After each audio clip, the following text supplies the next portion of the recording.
Hello, my name is Yelloweyes with Night Train Pickleball.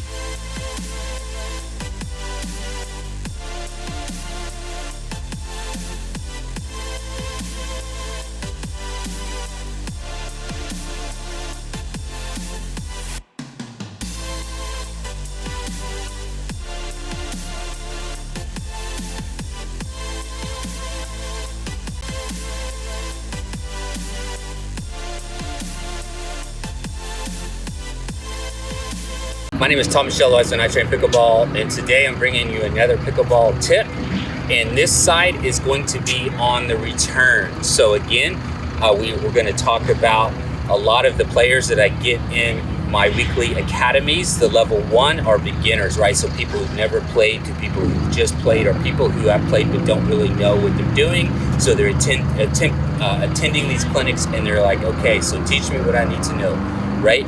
So the very basics of pickleball, we already talked about what the serve team looks like. Now let's talk about the return team. So now I'm the return player. My other player is up at the line already, at the no volley zone or the kitchen line. And here I am, I'm getting ready to return. So again, I will challenge you as a player when you're in this position to think about your first 3 shots, okay? So your first shot, your 3 shots are gonna be number 2, number 4, and number 6.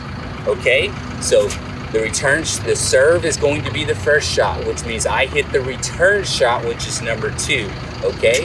And in the return shot, as I think through these shots, what are the purpose? What do I want to do with these shots?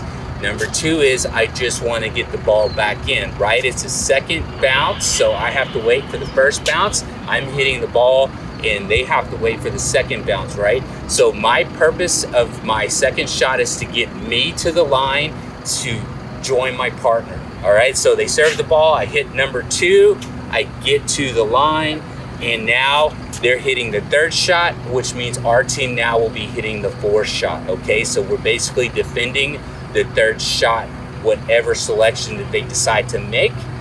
And so that is going to be our next shot, which is the 4th shot, and then they're going to hit the 5th shot, which means we need to be getting ready to hit the 6th shot, which should be our attempt, hopefully, as hitting a setup shot that will give us an opportunity to get the ball back or change servers, right?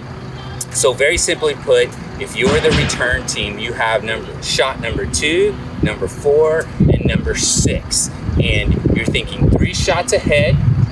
You're thinking what the purpose of these shots are for you, so it's not a guessing game when you get here, what you should do. I see a lot of new players, they hit the ball from here, they might make it halfway, a lot of times they will stay back, and when I ask them afterwards, what was going through your head, what you're thinking, they're like, well, I hit the shot, and then I don't know what I was supposed to do, right? So that's why I challenge players to really think about the first 3 shots of the game before the game even starts, okay? And if you start approaching every point that way, every time the ball is being served, whether you're the serve team or the return team, you're thinking 3 shots ahead, you will have a lot more success in transitioning through the phases of the game and setting yourself up to score more points, right? Again, my name is Yelloweyes with Night Train Pickleball, and that's today's pickleball tip.